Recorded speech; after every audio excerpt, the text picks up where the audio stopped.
The next day we departed at 8 in the morning for Cayenne. The Prince Aldobrandini had got it into his head that the day must not be passed before 5 o'clock. Hence we were obliged to go slowly.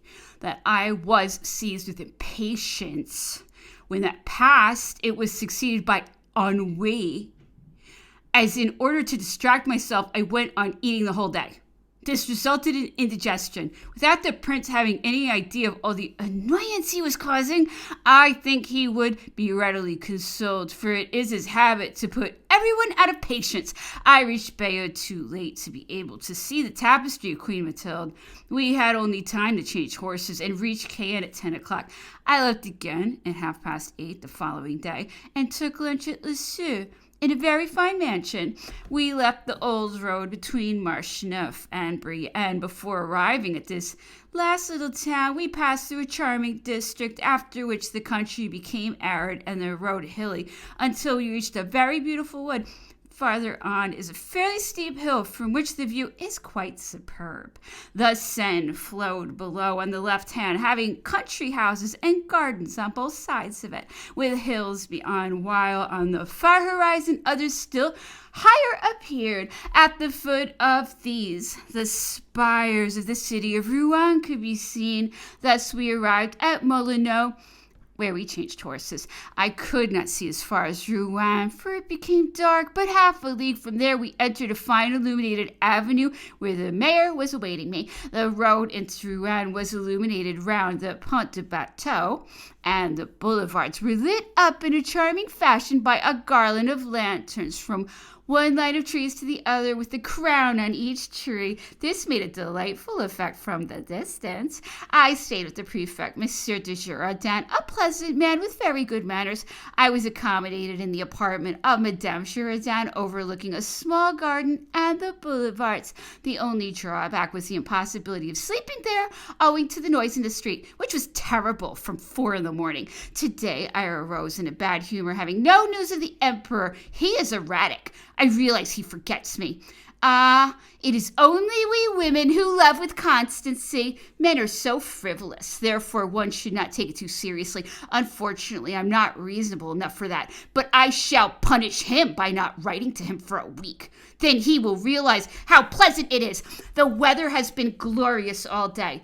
At noon, I received the local officials, of whom there were a great number. The brother of the Arch-Chancellor is here. He is a bishop and a fright. Someone suggested to me he should be put in a glass case and preserved as a curiosity and called the sea monster. Rouen is a very large town. It has 80,000 inhabitants and much trade, especially in cotton goods and sweetmeats. The town presented me with a basket of bonbons.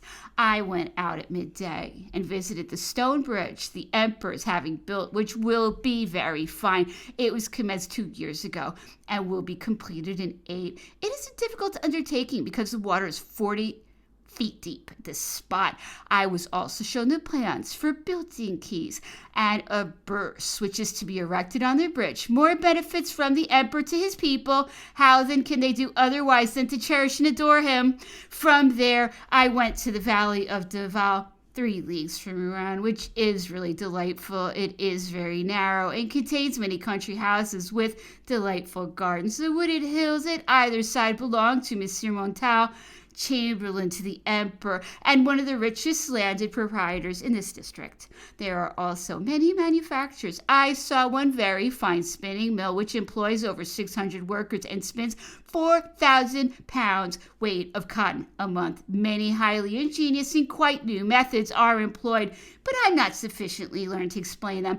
This is the only house which has never ceased paying. Next to this, the Mayor de Ville had a factory for making Indian red, which I went to see. They have a secret for making red dyes as fine as scarlet. On the way back to Rouen, I visited a factory where printed calicos are made. I printed a piece of calico myself. Some of these are exceedingly pretty and are in great demand in this district, where 26,000 pieces are made annually. The garden of this factory, though small, is very charming. They have made a pretty summer house out of a dovecote. The house is furnished with exquisite taste. I returned to Rouen by the road I came on. All the townspeople were on the boulevards. I walked for a little while in the garden of the prefecture, which is tiny, after which, on entering the house again, I received news from the Emperor, which filled me with remorse for what I had written this morning. It is true that though we may not be thoughtless, at least we judge very thoughtlessly. I had a large company to dinner at which I conversed with the prefect and listened with pleasure whilst he said kind things about our friends in Paris. When one is absent, it is a very great pleasure to talk of people for whom one feels friendship. The young ladies brought me a basket filled with products of the national industry and were presented to me, after which I went to the play. The hall is very pretty and circular. They performed La Vieille de Loterie. The music would have been charming had it been better executed. After that, they acted a topical piece for me, much prettier and more simple than that of Cherbourg. Otherwise, I had decided to strike out half the couplets beforehand. Between the two acts, a cantata was given, composed by an amateur. The fireworks were extremely good. I was told, personally, I preferred to go to bed rather than to watch them. I left around today at noon. It took us over an hour to pass through the boulevards, which extended over a league, but afterwards we traveled more rapidly. The country's very fine, and the road continues along the bank of the Seine almost the whole distance by many beautiful country seats and much woodland until between Saint-Ouen and Notre-Dame de Vaudreuil it crosses over the Pont l'Arche, which the Emperor had constructed at a cost of 150,000 francs. The Seine was not navigable at this point, but with the aid of two sluices and a rock built up from the bottom, it can now be negotiated here as easily as anywhere else. The road as far as Rony is as pretty as the last we traveled on. We dined in a dirty inn at Milan and arrived at 1 a.m. at St. Cloud, where I immediately made a vow that this journey should be the last.